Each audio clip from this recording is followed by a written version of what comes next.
Hi, my name is Tim Martin, and this is our class number 3 with the Falmouth Public Library sponsored Joy of Learning series. And in class number 3, and this is kind of an introduction to genealogy in 4 classes.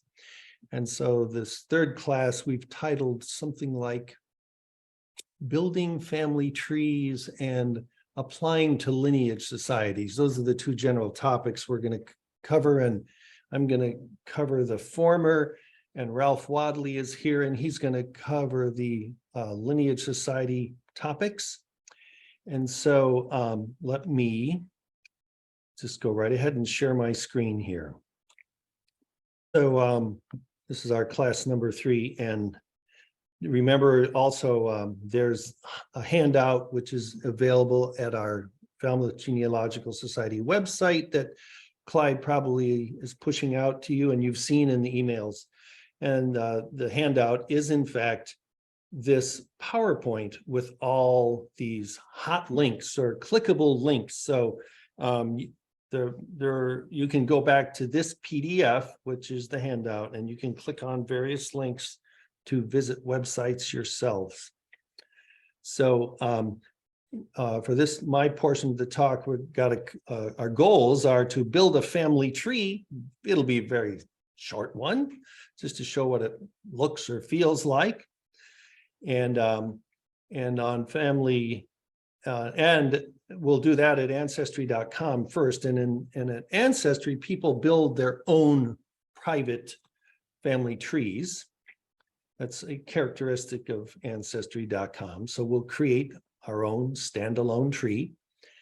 And just note that the Ancestry Library Edition, which you can use by connecting to the library here, does not allow tree building. You have to pay for some level of membership in order to build trees at Ancestry.com. And then also we're going to do a short exercise in building a tree, the same tree, at FamilySearch. That's free, and that's a little different. As you build your tree, it tries to connect you to their growing world tree. Some people call it a world tree.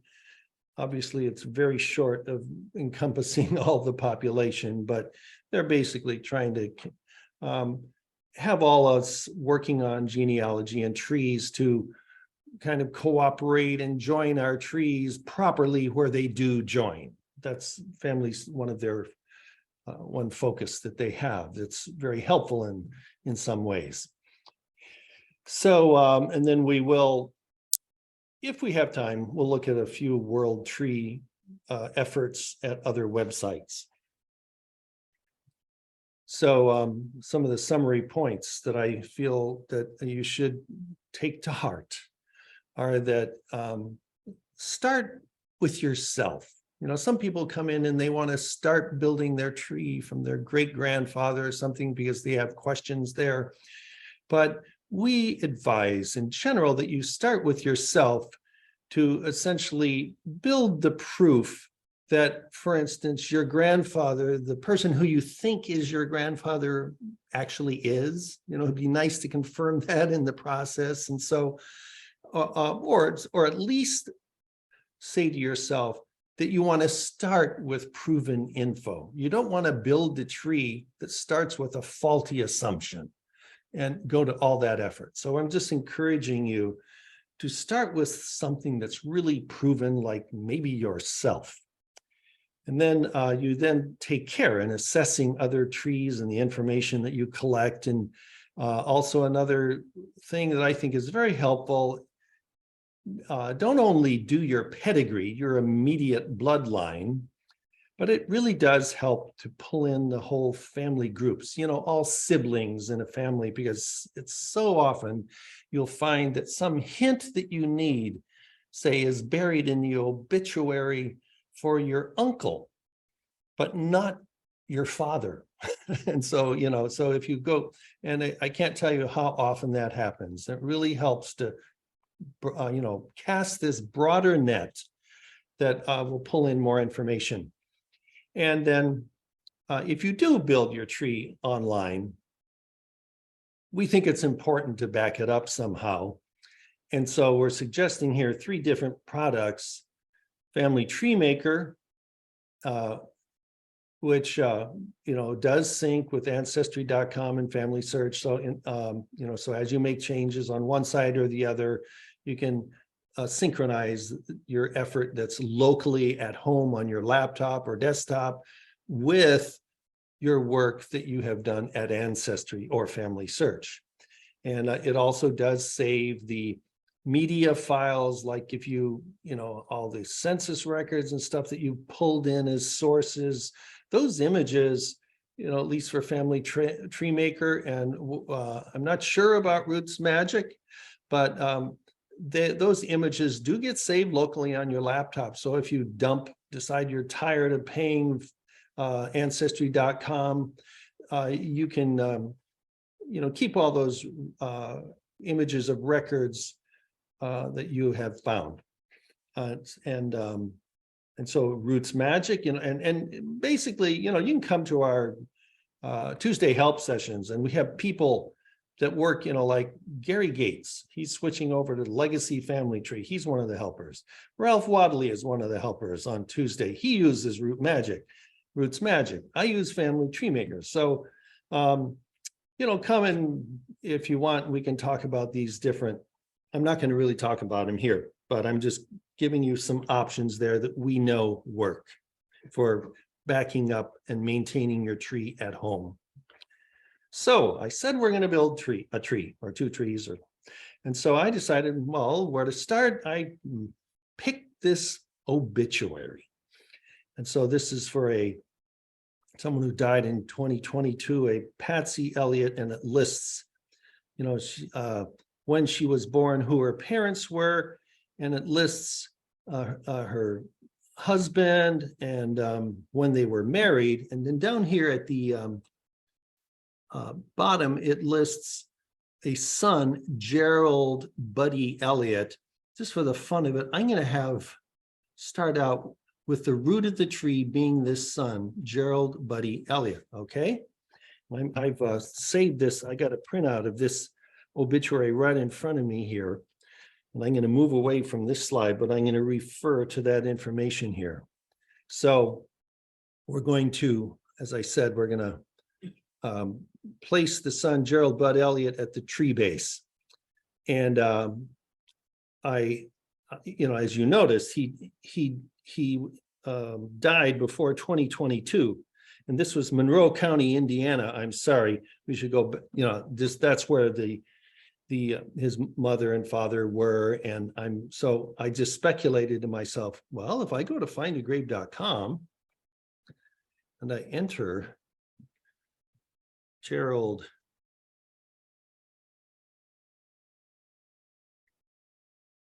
Elliott, and I confine it to Monroe County, Indiana, it turns out we're lucky. There's only one of that name, and and if you recall in the obituary there, it did list him even as Buddy, Gerald Buddy Elliott. So that's him. So I've harvested his, got a birth and a death date for him. Now let's go back to our PowerPoint. And so we have from the obituary, we have Patsy Rumpel's information as his mother. So we're going to place her in the tree. We're going to try to find her husband, find some sources, and so forth. So let's go. What's the next slide? Okay, fine. So what we want to do is go on the internet now. I said we're going to do Ancestry.com first, okay? So here I am. I've logged into my account. And I am good, and I've created some other trees here. I'm going to create a new tree. It's an option down here on the bottom. Create a new tree. Okay, so I'm going to put here Gerald Elliott. He's a male. He's deceased. he 4th of March 1945 was when he was born.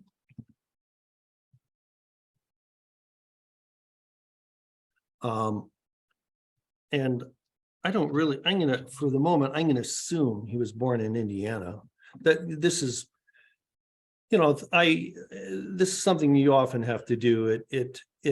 It helps to make an assumption sometimes, and if you end up wrong, you'll usually find that out. But we're narrowing the net a little there to say that he's Indiana. I'm just telling you what I would do under the circumstances. 2nd of July 2021. 2nd of July 2021. Whoops, I hit a bad key there.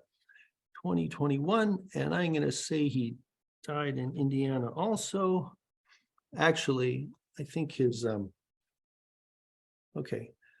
So now we have Gerald Elliott. Let's go back. If I just click on him, come on. Oh, okay, that's right. So let's add his mother now. I'm going to refer to that obituary and just enter that information is what I'm going to do. I have it in front of me. I'm not going to show it on the screen here. Her name was Patsy, and it did list her parents. It says she was born to Roland and Eva Rumpel, is what the obituary said. So I'm going to say, guess, it's fairly likely that her maiden name is Rumpel, the same as her father's. We don't really know that yet, but let's see what pops up in records. We know she's deceased from this obituary, and I'm going to give her birth date, which she was born to Roland, 25th of April, 1927. It doesn't say where she was born. I'm going to guess Indiana. The obituary doesn't say. No, the obituary did not say where she was born. I'm going to guess Indiana. Her death is listed. It is 6th of October, 2022. Whoops. See, I got to type that properly, otherwise it gets upset. There we go. And we do know she died in Indiana. We'll see what records surface regarding her. So there he is, Patsy Rumpel, her mother, Buddy's mother. Here's a choice here. Allow others to view this tree. Okay, there is a choice there. I'm going to say for now, let's not, this is the choice you will all have. And I'm going to say, you know what, this is a tree in its infancy that doesn't have much checking. So let's turn off the public view of this, right? For now, I think that might be a good decision. So it's calling it the Elliott family tree. I could have named it something else there, but now we have Gerald and Patsy in our tree. And these little hints are starting to pop up, the green leaf hints. This is what Ancestry, how they iconify their hints. So I can click on a hint here. There's 7 hints here for Gerald. Golly, here's, this in Bloomington, Indiana. We'd have to look at this. We already know his. Let's look at this here. This would say who he's married. So this very well might be him, Gerald, who married. I see. This is a marriage certificate. Actually, this is confusing. See, this is for his daughter, Stephanie. And so it lists the 2 parents. You know what I'm going to do? I'm going to just pass this over and just in the interest of time. But it looks like we have information there on who he married and who one of his kids is. Here's marriage index. This is for, Gerald Lee, listing his father, 1966. That's, probably when Gerald was married. So here's Gerald's find a grave thing, here is Gerald Elliott with father and mother. Remember how he was born? When was he born? 1945. Yeah, so he's popped up in the 1950 census. So let's go for this. This will list, see, the obituary did say the father was Forrest. And so, and it's the right, Bloomington, Monroe County, Indiana, and all the names are right. So this looks pretty darn good, this 1950 census.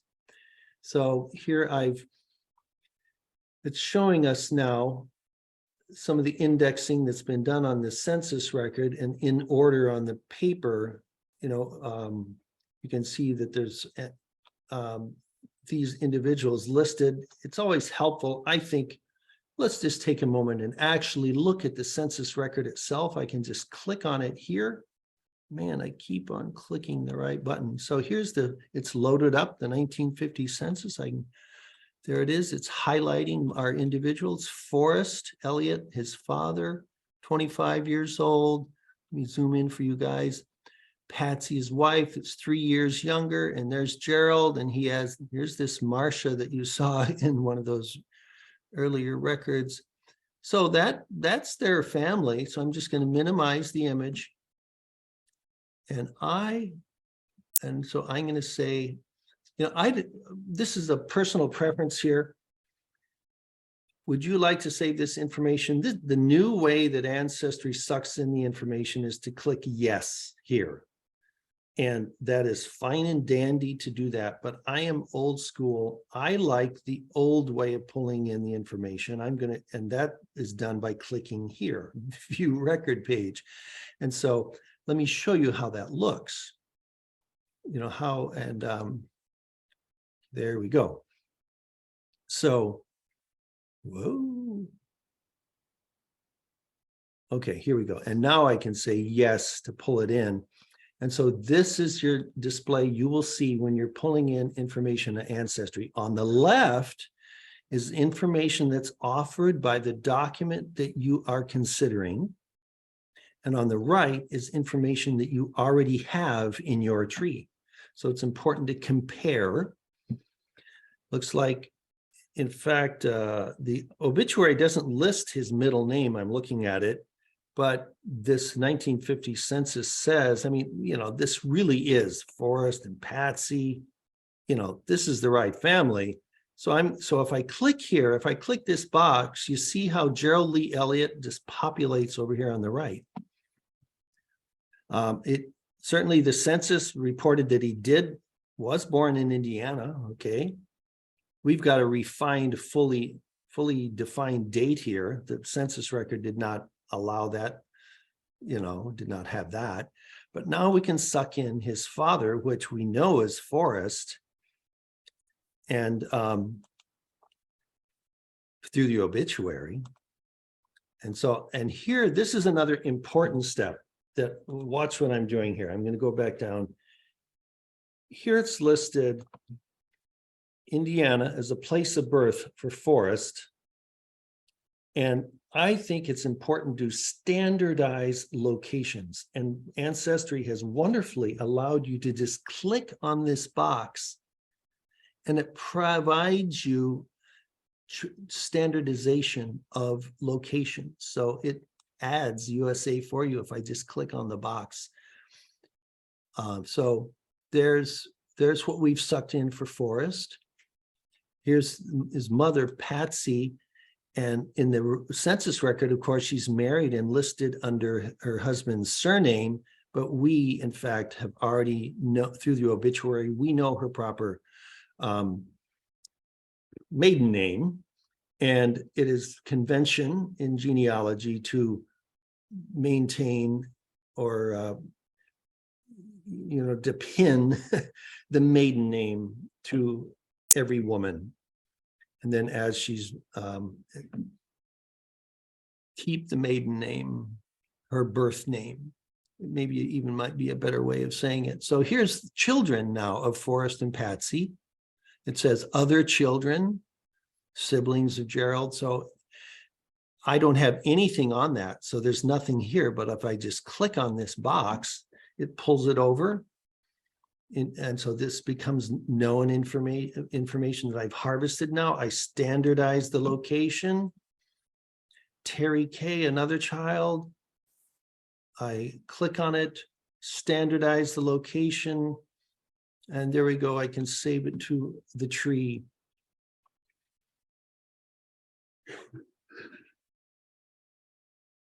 Trying again. There we go. Spinning up here. Okay, fine. And so we could look, let's say, I have to be quick here. I think you get the general idea, what, how Ancestry feels. Let me just go say to Forrest now. If I click on Forrest, I go to Forrest, and there are hints for him. Let's just do another set of hints. And like here's Forrest. It might be him, we'd have to check it. This is him in 1940 when presumably he's not married yet. And these are probably his parents. We'd have to consider whether that is actually him by some other evidence. But I would say it's too early. See, it looks like also the enumerator is struggling with reading the mother's given name here. Maybe the real one is Flossie and they mutilated it here. The indexer wasn't sure how it looked. You can look at these images to see. But there's Forrest Hanson Elliott. Like here, this is interesting. Okay, death certificates. This is very helpful. See, this nails the guy. Here's Forrest's death certificate with his father and mother listed.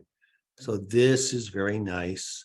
I want this one first because we're more confident that this is the right guy, because see how the spouse Patsy Elliott is listed here. And it's the right area of the world, Bloomington. So let's pull in this death certificate. So I'm going to go down and do this view record page. We'll only do this, and I'm going to now suck this in, and we'll have this little left-right window. This death certificate, and I am in a rush here. Normally, it might be a good idea to go look at the original death certificate. I'm just hurriedly, just for your benefit, showing you the process.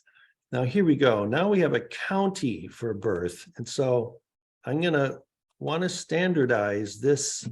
So I have to type C-O-U-N-T-Y. Whoop, I got to spell it right. C-O-U-N-T-Y, Indiana, USA. There you go. And death. Here's his parents. I'm going to believe it for now, that the death certificate is correct. And I'm going to say that Steve.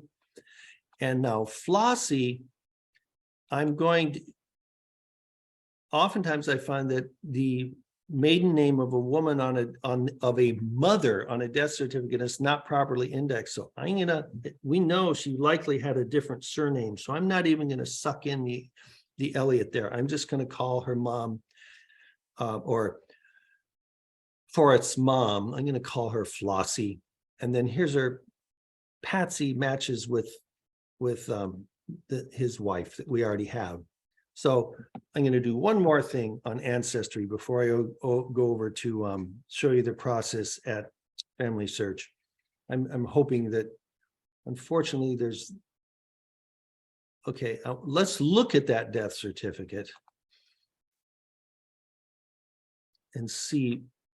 And I want you to see, see Flossie Hodge Elliott. So I'm going to, for now, say or believe for the moment that her maiden name is Hodge. Okay, I'm just getting it. So I'm going to back off of this. I'm going to click on Flossie here. Actually, I could click on Flossie here and it would pull up her profile. What you're looking at now is what's called the profile for Forrest Elliott. I could pull up the profile for Flossie, but also there's a shortcut here. I can just click edit and I can just add her last name, H-O-D-G-E, just a quick pop-up of it's almost certain she's dead, but I'm not going to say that right now. So there you go. And excuse me for that being so short, but I'm just giving you a little bit of doing this on Ancestry. And so you've got some choices here, like I can go back and view the tree at this point. That was by, so here's the tree with Steve, you know, his parents, and here's some siblings of Gerald that remember that was in the 1950 census. And I can go to so here's the tree, and there's two different tree views. There's also a pedigree view. Right now it's doing like what they call the family view at Ancestry. And this is equivalent kind of view at FamilySearch. They have the same kind of thing, but you can also do the pedigree. So here is what we have so far for the pedigree for Forrest. And additionally, I can click on an individual, go to their profile, and I'm back to this view. So I don't know. What do you think of that? There you go. Let's go quickly to FamilySearch now. We're going to sign in. I created an account just a few days ago. It has nothing in it. It's under my wife's name. And so I created, and in this case, I had to do it this way because if I went into my account, I could not, you know, I want to show you, you know, I'm building a new tree, and FamilySearch, you know, these people aren't related to me, and I can't create a separate tree in the same manner on FamilySearch. I'll just put it that way. So here I am at FamilySearch. I'm going to say family tree. Let me see where we go. Okay, here we go. That's right. I started out, I forgot. I did enter the basic information for Gerald Lee, and you're going to see how we enter the information for other people here, just to expedite it a little bit. Now, be aware, I mean, that for each individual at FamilySearch, there's this unique code that they are given. So, and this is a useful tag, or it's kind of like an ID, and that becomes of use later on. So Gerald has been assigned a tag, but he is connected to nobody in the world right now. This is just me entering an individual Gerald. And so let's say we want to, since we have the obituary in front of us, let's go enter his mother. So I just click add mother, and I'd get Patsy Rumpel, female, deceased. Deceased answer may already be in, yeah, if possible. Okay, fine. Enter a date. She died 6th of October. Looking at the obituary, 2022. And I'm going to again guess Indiana. I'm going to take a standardized form, standardized by FamilySearch. The death date was, there it is. No. That birth, there we go. I'm going to cut this, Control X, and paste it here. Control V. There you go. That's the birth. I mean, the death. Now I want to enter the birth properly, which is 25th of April, 1927. I'm looking again carefully. She was born to Roland and Eva that date. That's true. Indiana. Death, Indiana. Gotta spell it. There. I gotta take my caps lock off here. Okay. So, so we've had entered more dates here. And so it's going to try to search to see, is this person, this mother, already in the tree? And so be aware, FamilySearch is constantly trying to do that. is this person already in our tree? And if so, we're going to tie you to our tree. So here we got it's found someone that's called a Ruth Rumpel, born in 1906 and died in 1983 in Virginia. That is not the same person. So are there other choices here? Yes, there are. And, if that's its best guess, I'm not going to look through these now. I have done this manually before, and I can attest to you that it does not have Patsy Rumpel in the tree. So we're going to create her. So there we go, Patsy. Now, let's go to, well, let's see. Let's go to Gerald now. I'm going to go to this person. This is kind of like the profile view now. We're going to go to on FamilySearch. So we're going to go to Gerald and look at his information in this tabular form or whatever.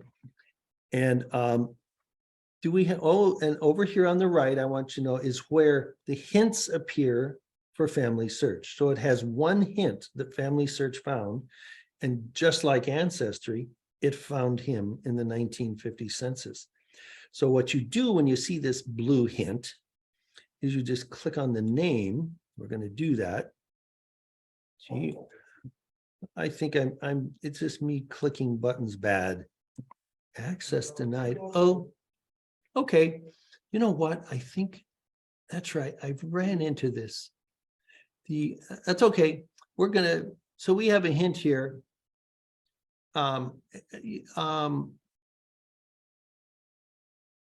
Let me just say that it appears that the 1950 census may not be completed. Its indexing in Indiana is not completed. In fact, let me diverge a moment and just comment to you on, here we go. I'm going to go back to here.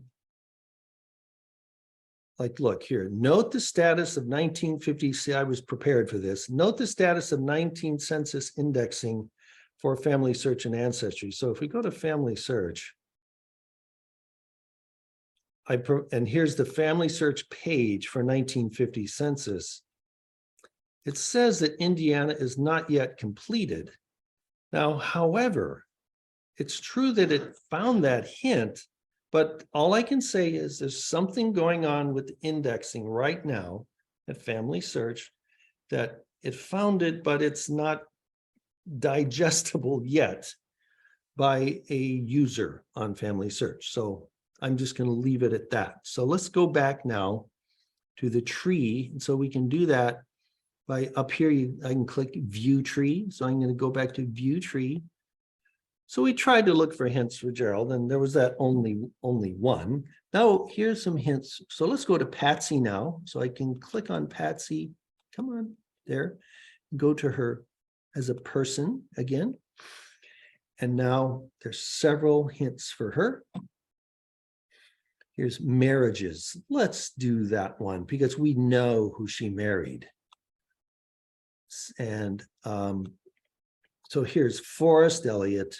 Nice. Okay, good. So Forrest Elliott is who she married, and her parents are Roland Rumpel, and that, in fact, Eva. Those two names are in the obituary. So that's, whoops, gotta go back. My clicking is, okay, review and attach. So this is the same kind of left-right display on FamilySearch. So I can, so information I have is on the right, information that this new source has, this marriage index of some sort is on the left. All this matches.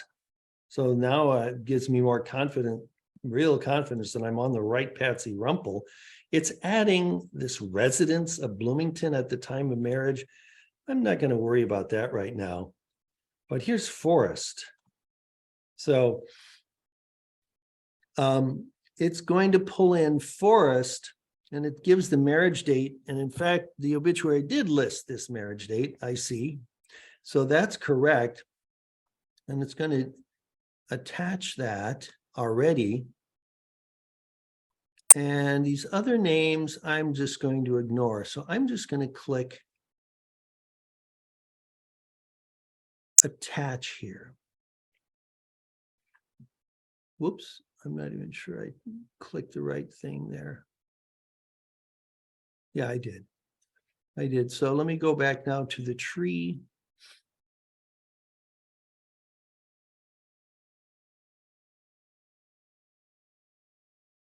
Okay, come on, Tim.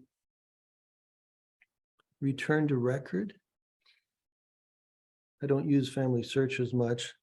Okay, that's actually this marriage record that we could look at. I'm going to go back to family tree. No, I'm sorry. Tree. Here we are, family.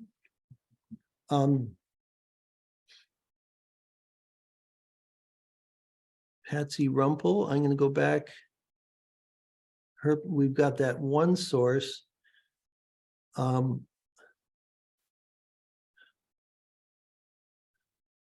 on. Person, okay. I think I think I need to move on and not this is so, of course, it's such a short view of what you're doing here, but suffice it to say that, you know, if we continue on this, what I found at home doing this as a dry run is that forest is actually already in their tree. F-O-R-R-E. Let's enter forest. How is this forest spelled? It was 2 R's, yes. And so he is Elliot. And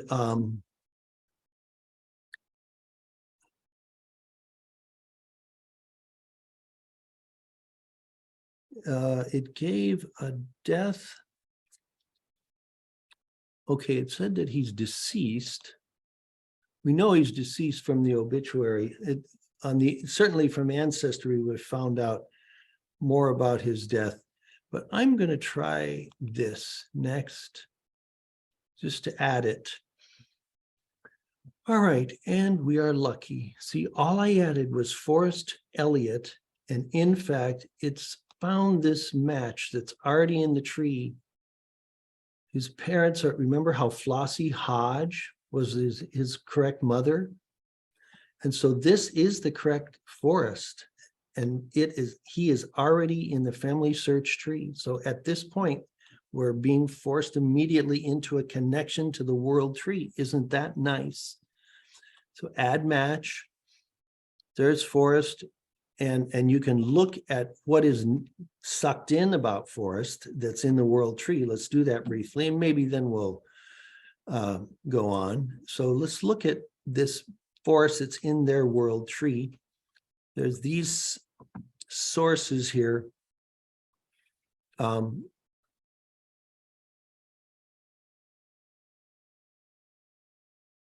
Just a minute. Let me remember how to even do this. Like, say, birth.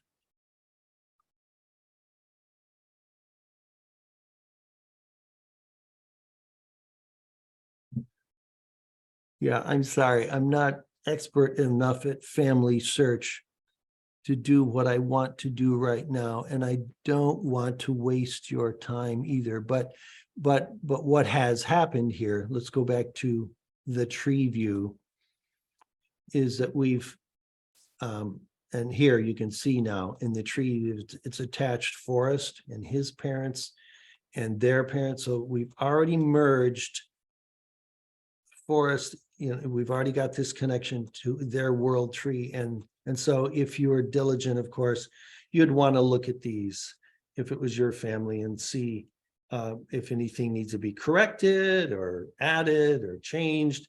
And you have the opportunity to do that. When you try to change something, it asks you for a reason, and other people who you can express interest in these individuals is what it is.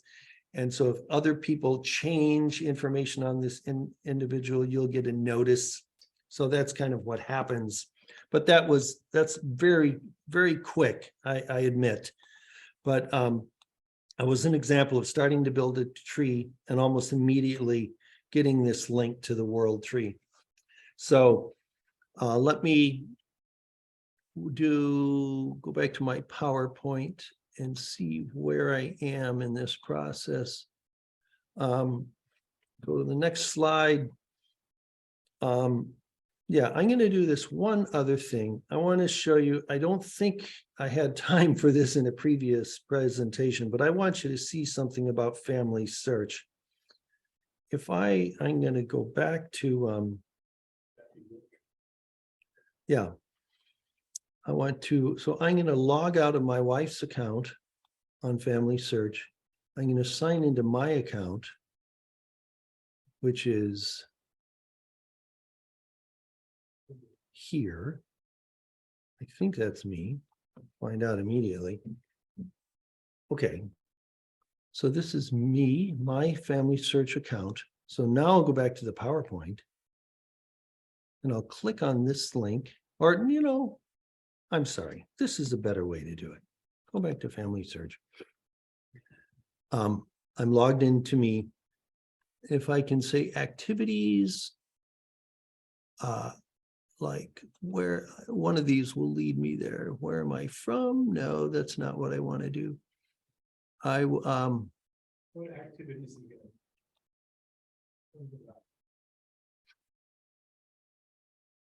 In-home activities. Yeah, I have the, I think this will do it here. If I go here, find famous relatives, this is the link. And you have to explore and see how you'll find, this is bad. You know, there was an easy link here to find these, but this is I'm on my account. And after you connect to the family tree, after a little time elapses, the system analyzes how you connect to, it doesn't happen immediately, is what I'm saying, but I don't know what, waiting hours or days perhaps, it will show you based on their world tree who you are related to. Some of you may be very interested in this sort of thing, like how am I related to Calvin Coolidge? I just click on this. So here's me, my father, my grandmother, and I can go back in time up several generations. Well, in fact, it says I'm 6th cousin 5 times removed because he's considerably older than me. I mean, he's earlier in history than me. So he's quite removed. So I have to go all the way back to this marriage here. Now this is, I have 6th cousin, whatever that means, like what, 7 generations ago or something. So that's how I'm related to Calvin Coolidge. And I just wanted you to see that there's this, we're cousins. Yeah, I'll just want to see what, we can think of it as a feature. So let's get back to my, but there's numerous benefits. There's other benefits about seeing where your ancestors through time are distributed on a world map. That's another nice thing. That's this, where am I from? I want to get on to give Ralph some time here. So I think, Ralph, I've done enough, okay? You should stand up here. Well, actually, let's ask for questions first. I'm going to sit down at the computer here. Or in fact, I'm going to turn up the microphone here. So Clyde, can you talk to us now? You hear me? Yes, go ahead, Clyde. So are there any questions from the Zoom audience? Not yet. Okay. Although we have a comment, this is fabulous information, very helpful. Well, okay. Yeah, I'm sorry that, it's too bad we have to cover so much in so little time. And all I can say is you've got these PDFs with lots of links, come Tuesday and see us, and you can agonize with us together there. And so Ralph, why don't you come up to the microphone? And I'll turn so I'm turning you down, Clyde. And Ralph will step up here. I don't know, do you want to see Ralph? No, we'll just roar right on. You'll see Ralph at the end, okay? So Ralph. This is the unseen Ralph. What is a lineage society? Basically, just to introduce a lineage society, as you get involved in genealogy, you'll hear about lineage societies. Probably, I wouldn't be surprised if a number of you are already a member of a lineage society. But for those who are not, a lineage society is a group of people united in their shared descendancy from a particular person, event, or tradition. So now I've got to go to push that. There right? you go. Oh, thanks. So I got interested in lineage societies myself when I was rummaging around in the attic once of my parents' home and discovered this. Now, this is the Mayflower Society's certificate for my maternal grandfather, Percy Coe Eggleston. And he proved his descent to the satisfaction of the management of the society at the time. He proved his descent from John Alden. Now, even more interesting, turns out that Percy Coe Eggleston was the secretary of the Connecticut chapter of the Mayflower descendants, and it's dated 1897. And the date of admission is 1896. I don't know why, but it's a beautiful certificate. Unfortunately, if you join the Mayflower Society today, you will find that, Tim, where do I get the next slide? Right? Down arrow. Down Do arrow. it. You will get a little bit more simplistic certificate, just as good. And this is Tim Martin's wife's certificate showing she descends from John Howland. At any rate, that's how I got interested in it. So the history of lineage societies started with military events. There's one society called the Society of the Cincinnati, and those are descendants of Revolutionary War officers. Some of you may have heard about the Ancient and Honorable Artillery Company, which is up in Boston. It's trooped out for, I guess, governmental inaugurations and actually national holidays. Their membership is made up of military officers, mostly retired at this stage. And after the USA Centennial in 1876, there got to be developed a major upthrust of interest in genealogy, and several major lineage societies was formed. Among them is the Daughters of the American Revolution, or the DAR, the Sons of the American Revolution, the SAR, and the aforementioned General Society Mayflower Descendants. Lineage societies can vary in size. I mean, the big ones are the Mayflower Descendants, the DAR and the SAR, and another one that we here in the North don't often hear about, but the United Daughters of the Confederacy is a big one. Smaller ones would be one which I'm familiar with, the Wells Family Association, which is the descendants of one of the colonial governors of Connecticut, Governor Thomas Wells. The Luby family, which our president Jerry Luby is very active in. And then there's the Luther family. Unfortunately, my wife is a member of that, and that's gone inactive, which sometimes happens. The descendants of the founders of ancient Windsor, that's Windsor, Connecticut, people that share a descendancy into the people that moved into Windsor, Connecticut back in the 1600s. And for Halloween, there's one called the Associated Daughters of Early American Witches. You can look that up. We can click on it. Here it is. Anyway, kind of fun to find out these things. Now, Tim, I've got to go back to the PowerPoint, right? There it is, The right right, there. the right. Right click there. on that. Okay, thank you. Now, there's hundreds, thousands of lineage societies. And as you come across in your research, you find that you're connected with a particular family. There may be a lineage society for that ancestry of yours. We mentioned Cindy's list in our first presentation. If you go to Cindy's list, and you'll be able to do this through the handout, there will be a very detailed list of all the lineage societies that she's been able to identify. And you maybe can think of some others that we haven't mentioned.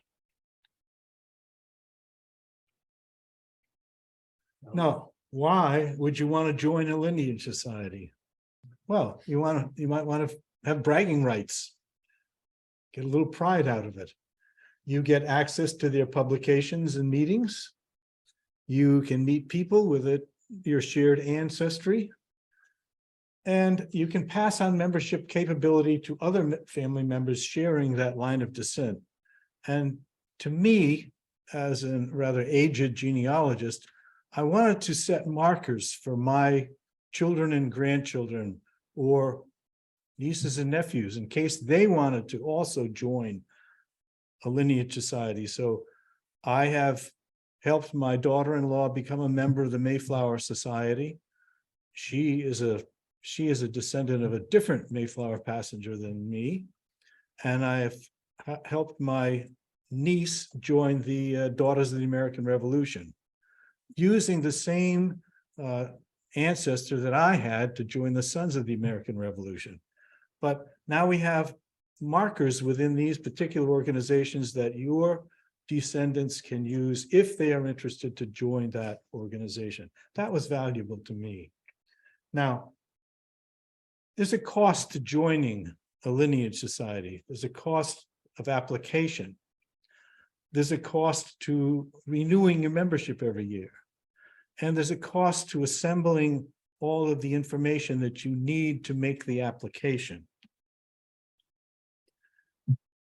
And each society has its own specific requirements to join.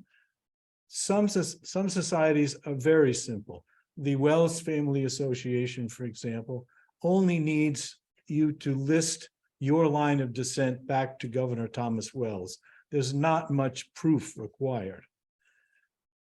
It's imperative that you check the website, find out what their requirements are. At the minimum, you're going to need governmental issued vital records for birth, marriage, and death for you and your parents and probably your grandparents. And if you can get your great-grandparents governmental issued documents, that's great. Further down the trail, you're going to get other kinds of documents to prove that descent. Joe and Mary married and had Sam, and Sam and Susan married and had Al, and down it goes. And you have to prove those chains of births and marriages back to your patriot or the ancestor that qualifies you to join. A good summary of that process is right here at this website. Heart of the Family. There's a lot of little stuff in the way, but 6 tips for a successful application. What is a lineage society? A little bit of background. This is kind of how I got my talk put together. Hint, hint. So why join it? So these are some of the benefits. Meet with people, different ones. Whoops, what's that? No, thanks. What do we got here? And there's an X. Yeah, I like that. So anyway, that's a website that's right here. Tips for preparing it. Contact the society, ask how much it costs, request a current copy of the membership application and instructions. This will all be developed out of that society's website.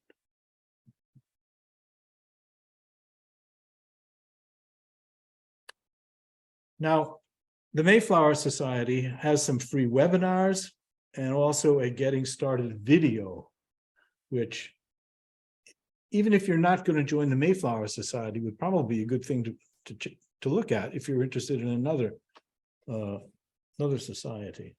I don't know where I'll click on the webinars just to take a look at it.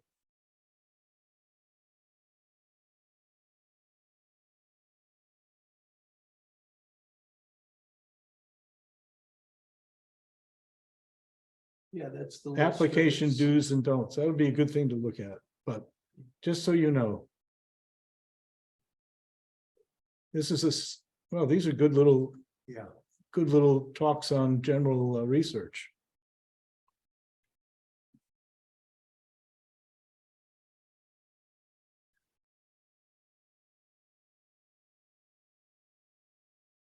So, to sum up, you're probably going to need to prove about 12 generations for a Mayflower descent. And the tricky thing is you can through your own research get maybe about 6 generations, 7 generations down. The middle generations are the hardest. You can get you and your grandparents, you can get good documentation. And if you're joining a society, some of them have established lineages that you can either buy from them or you can look at, and maybe you can find your way into one of those established lineages.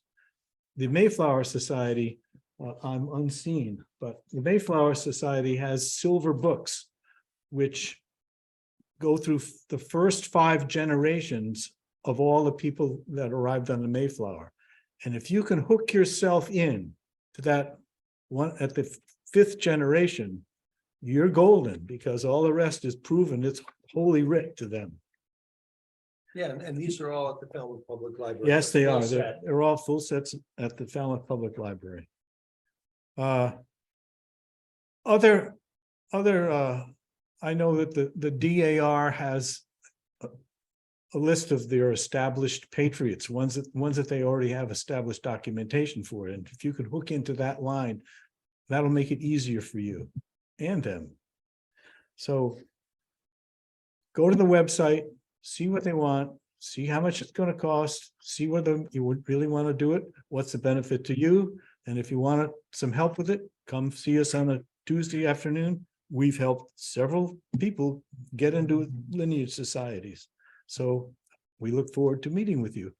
And if there are any questions, let me know. Back to you, Tim. Yeah, let me get back to the escape from the screen here. So I see a question in the chat. I'm going to stop to share. And someone has asked, do you recommend adding an existing tree to FamilySearch or Ancestry? And they're concerned about privacy and security. And so my reaction to that is one approach would be to get some local software like Family Tree Maker or Legacy or Roots Magic, and just say to yourself, I'm going to build my tree on my laptop. I'm going to go to these sources, you know, in the world, wherever they are. I'm going to browse the internet. I might have a membership at Ancestry and so forth. But that's one way to keep it a lot tighter, is just to say, have it only on your laptop.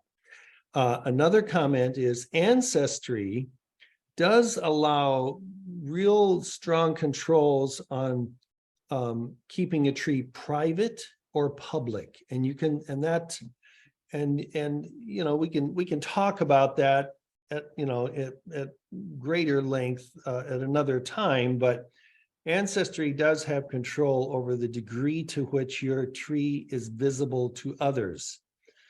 FamilySearch is not oriented that way very much, because you see they're working to get you integrated into their world tree and making your little portion of it private. I'm not even sure that's possible at FamilySearch.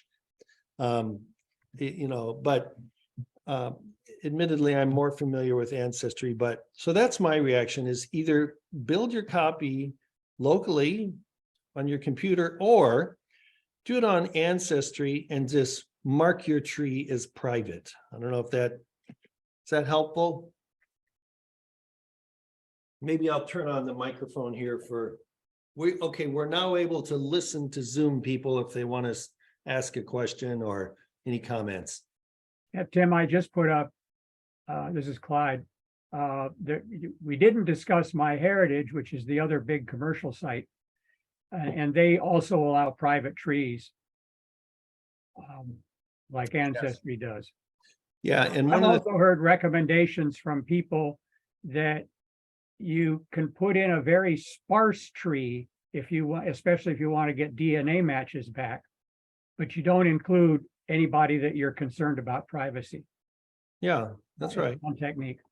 Yeah, and I think I mentioned this earlier about MyHeritage is the European community, living European people interested in genealogy in many cases are on MyHeritage. So if you have some roots that tie back fairly soon to Europe, for instance, you might be particularly interested in MyHeritage for that reason, as well as the fact that they are a DNA testing site. And so your relatives in the Middle East or Europe, it's an Israeli company, may well have tested on MyHeritage and not at Ancestry.com, for instance.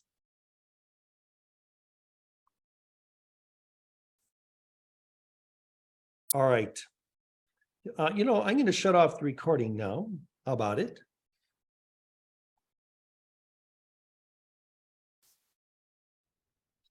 Hi, this is Tim Martin inserting a little more information a day later. So here we are with the pedigree view of the Gerald Lee Elliott tree. And let's examine a few additional operations. For instance, we go to, say, Forrest Elliott. We go to his profile. We see there's 11 hints. And these hints are available to us here. And you'll want to look at each one of those hints seriously and consider them. But another thing you need to know to do is, in addition to the hints, you can search for information. And that's up here in the profile view. You would, this is Ancestry.com. You would click on search. And now it's going to go out to the internet and search for additional information in addition to the hints. And so I can even focus on certain things, like suppose I want to see, can I find a picture of him? I might go to directories. And so now we're focusing on directories in particular, and we can look for school lists and yearbooks. And there's 1,613 possible hits, many of them wrong maybe, but if I focus further, school lists. And so here are it's fishing for these Forrest Elliott hints. And you'd have to look, but this might in fact be him. It's about a page from the, let's look, Bloomington High School 1939 yearbook, and it down here it highlights, you see, highlights Elliott Forrest is one of the pictures, and I don't know, this is the class of 42. It's probably not the senior year. We could investigate, but I just want you to manually to be aware that in addition to the existing hints, you can search for documents of a particular type. I could go back and clear all these filters, and it'll go back to all the search hits. Some of these are showing up as the hits here are also hints, but you get my point. And also be aware, it's always useful to be able to edit the search parameters, and I can say, sometimes it's helpful to eliminate some things that search parameters that are part of the search process, or to add other ones, or to specify that you want something to be exact the name or the year or the location, and all those help in the searching process. So that's generally search on Ancestry.com in addition to the hints. And now let's go back to another aspect of our, I'm just going to go back some pages here, back to the, what I'm wanting to do is go to the family tree again. I could do it this way. Tools, view in tree for forest. And suppose I want to see, let's go to Flossie. No, let's go to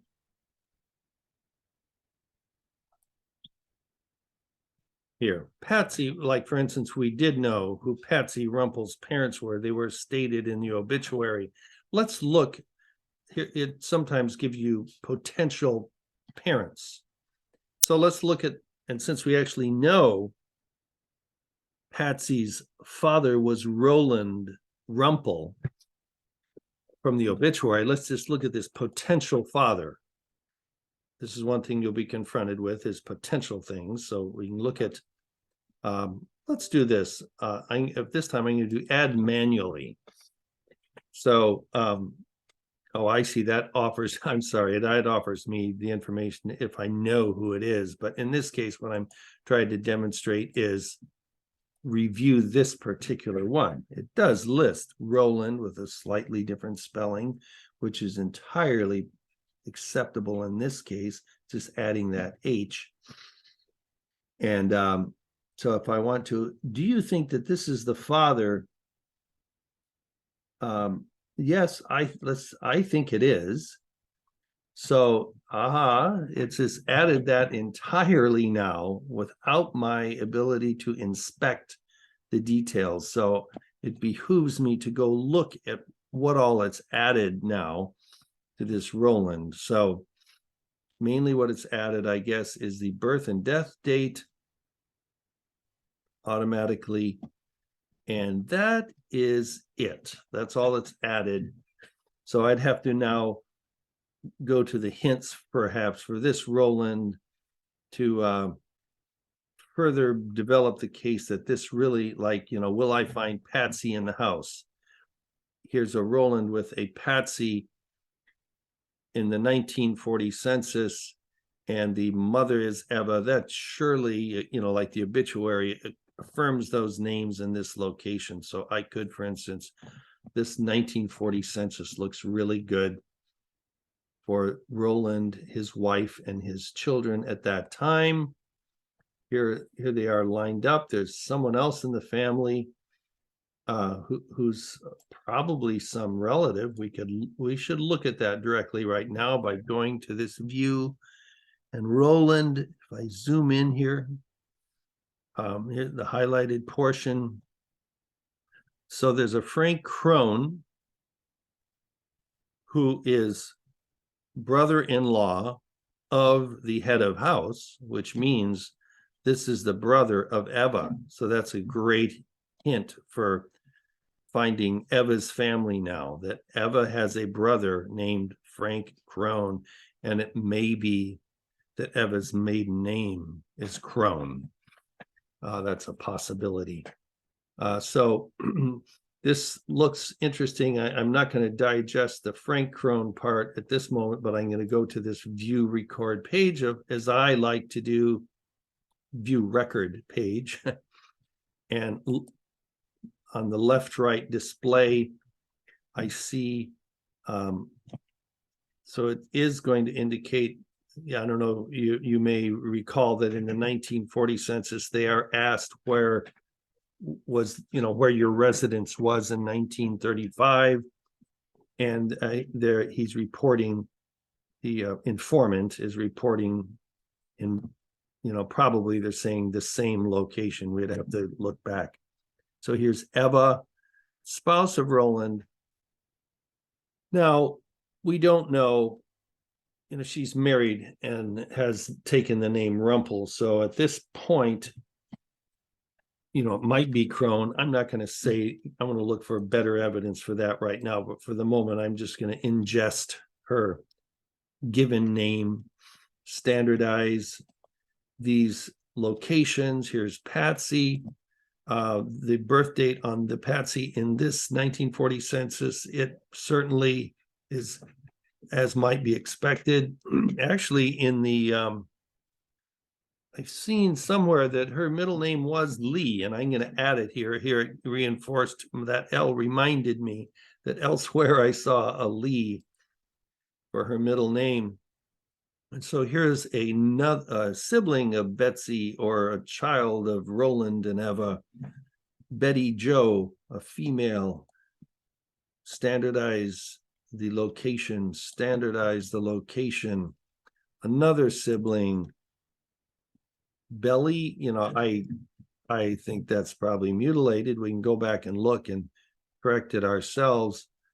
Let's remember to do that. Mary, E, and so we'll pull those in.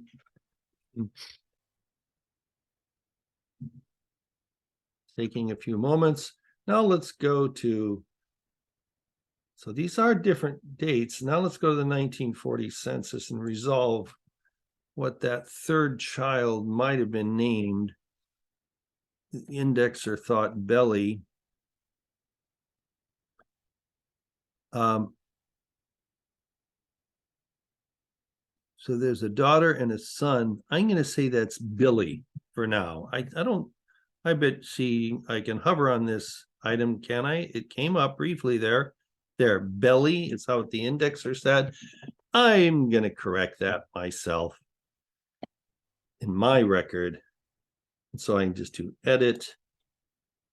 And in fact, the truth is it's probably William. I'm going to reserve that change for a little later, but I bet you a nickel it's actually William, and his nickname at that age is Billy.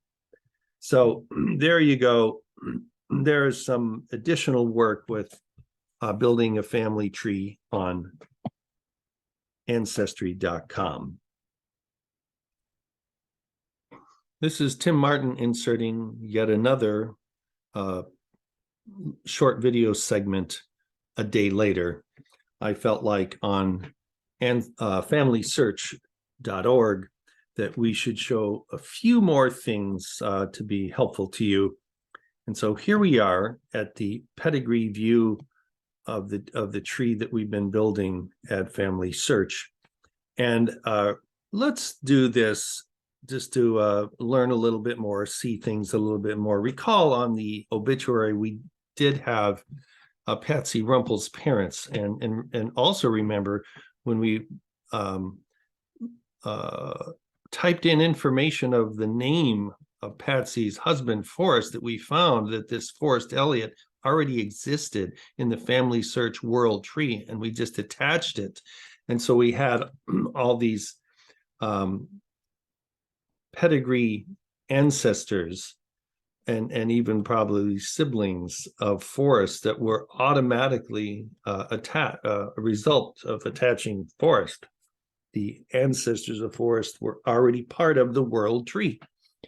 But it behooves us, since you see the Forrest's wife was not known in the world tree, was not attached to the world tree. And we've come along here and we have basically attached to the world tree Patsy Rumple, the wife of Forrest. So that's useful to the world, useful to others. And so it behooves us to, since we know that her parents from the obituary, that we should add those people. So let's do that. We have father here. I'm going to add, and on the obituary, it simply said Roland. Golly. Rumple. Nothing about birth or death. Or place. Golly, let's say that he passed away in Indiana. Let's try that.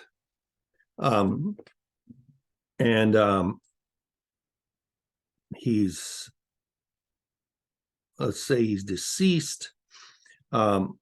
let's see if it's going to go out now and try to find a Roland Rumpel. It's very little date information. But here is an Eva Claire Jones. We do know that Roland's wife on the obituary was Eva. So, and he is born in Monroe County, Indiana, this Roland Howard Rumpel. Let's look at some of these others. And Edwin, so there's only two possible people from the world tree that it's suggesting. This Roland Rumpel right here, I really think is right. I'm going to pull that in and see if census records will, for instance, confirm that. So I'm going to select the couple. These are people who are already in the world tree. And now let's go to this Roland Rumpel, for instance, as a person. See what hints come up. Well, here's Roland Rumpel, a Roland Rumpel in the 1950 census.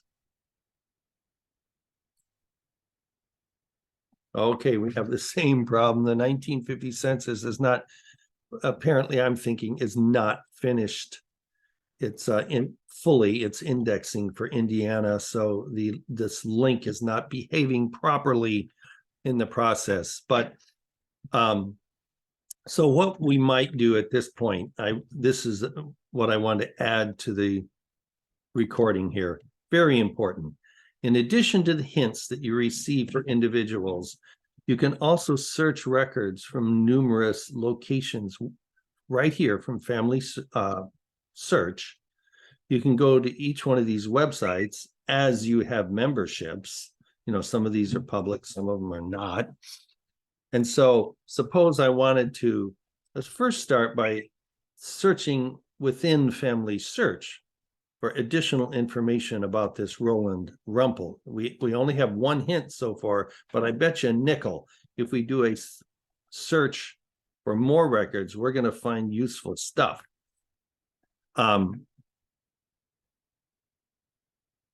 Like here's the, let's look here.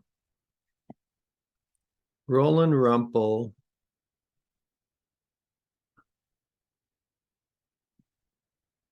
And what can we find for marriages? That I think that'd be useful at the moment. So we have only 2 marriages hits, and they're listed from Africa. I don't think that's going to be helpful. Here's a death index that's probably has very little information. I could click on this, the record details. Yeah, it's just where he died and the date and some certificate number that can certainly help in applying, asking for the physical record. I'm going to go back now. So family tree. Okay, Roland Rumpel. Do our odds improve by going and looking at hits for Eva Claire? Or maybe what's better, I think, is to go to Patsy's profile and find her in an earlier census, like the 1930 census would be wonderful for Patsy. That would include her parents. So let's go there. Here we go. Here's also a 1940 census. Let's pick this hint. Looks like we're going to piece things together better by examining it from the perspective of Patsy. So 1940 census, let's review this. So we have a father, Roland, that, and here's the world tree, Roland Howard Rumpel that we have attached. Eva Claire Jones, Eva see how the birth times kind of match here. I think we're barking up the right tree. So I'm going to add this 1940 residents.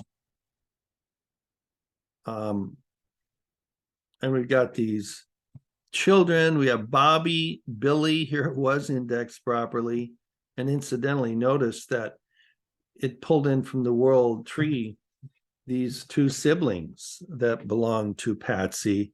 And so Billy, in fact, appears to be William, certainly in this person we're pulling in. I think these are, and here's Frank Crone. And let me wait on Frank Crone. But so these attachments will be made if I just click attach now. So this is attaching the 1940 census and the associated individuals other than Frank Crone. So that's it. We've done that. Now, if I go back to the family tree again, or let's say I go back to Patsy, her profile, you can see at this point, when I look at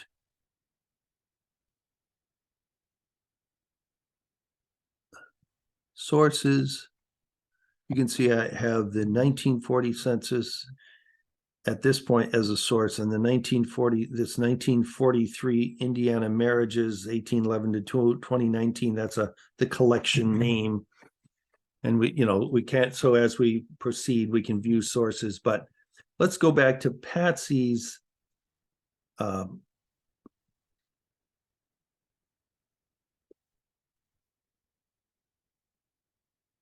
so yeah, what I should also demonstrate here. So if we go to Patsy,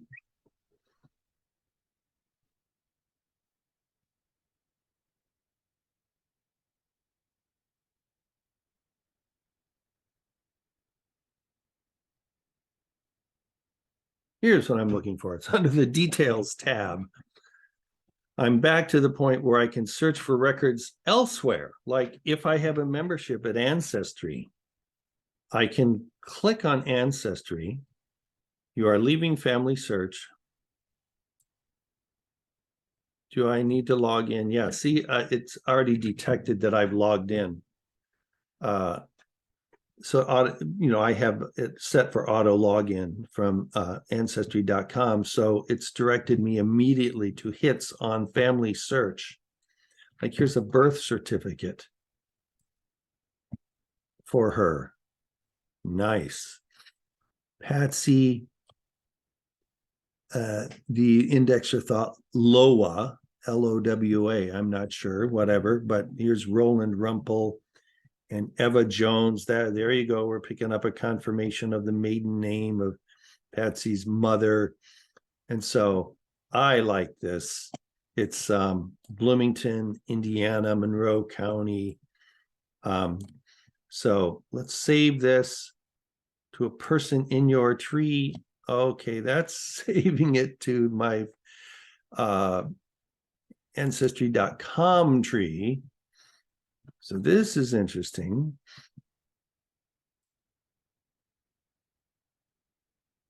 Go back to Patsy here. Okay, so I haven't realized or appreciated adequately. I don't use FamilySearch enough. I'm not sure, I probably what I would need to do. So I've been directed to Ancestry to find those hints, and there's no way of automatically, evidently, ingesting those hints or those hits either into FamilySearch. Let me make sure that again. I'm going to go to ask to search at Ancestry. I'm going to kill off this window of birth certificates here. I'm going to go to that. Let's try a different document. We've already got the 1940 census. Yeah, let's try the birth certificates again. Make sure my save. Yeah, see, that's saving to my.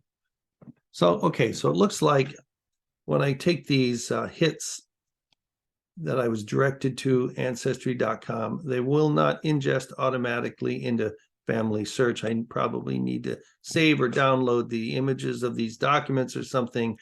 And then from FamilySearch, I would typically go to like memories, and I could upload photos or documents here, upload a photo, and then I can attach those as a source for the birth, for instance. That's what you would have to do. I'm sorry, I'm reminded of that.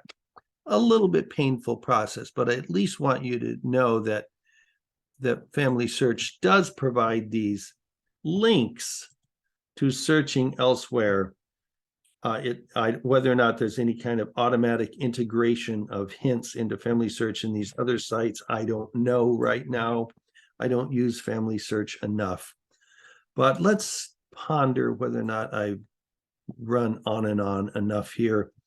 Here we had the benefit of seeing another attachment to the world tree now. And so we've got a lot going on here that we can inspect regarding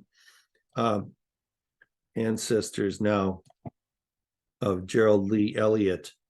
And let's look whether or not these, if I go look at all activities is how I get to famous relatives. So I've only recently attached those world tree people. Is anything happened yet for famous relatives? Let's see, I'm interested. Holy mackerel. Somehow it's already computed. Let's examine one of these. Like, let's say, Richard Nixon. So this will be a lineage. So it's already figured this out. We don't know whether it's right. We'd have to inspect it ourselves, but it turns out that once I attach that world tree, it's pretty quick to finding ancestors within the world tree. So it's a ninth cousin. So that's like 10 generations ago, I think, that there's a connection between Richard Nixon and the home individual in this tree, who is Jared. Right here, it's not listing the name because Jared is living. And so this is some, I think that's the reason it's suppressing the name here, because a living person is has additional privacy within all of these genealogical websites. If a person is living, that they become less visible to others. And I'm interested that even to me logged in, I can't see who the name of that person is. I know it's Jared because Jared Elliott is the home person in this tree. And that's nice to know that once you do find your links to the world tree, it'll start showing you some of your connections. But also one thing that'll be interesting for you to research is, we go back to the tree again, view tree, is you'll want to explore what links are not present in the world tree. Like, yes, it found a bunch of ancestors, but it's had to have found ancestors through these paths here. You'll see, for instance, that the Roland's parents are in the world tree, but the parents of Roland's father are not in the world tree. So all these links that it's computing are through other paths, and no doubt more links will appear as we start to work, within here. We as we go back in time, if we were to build here, we may or may not run into individuals that are within the world tree. That's just something you have to find. And also just be aware, one thing that's useful at this point is when you go to, you can see family tree find. And if you have a particular individual you want to look for in the world tree, you can do that this way. Once again, that's family tree find. That's for finding, someone within of the, human family, this world tree. Put in their information, you search, and it'll show you possible hints, and you can decide, possible hits, and you can see what you think of those matches as they appear. I think that's enough.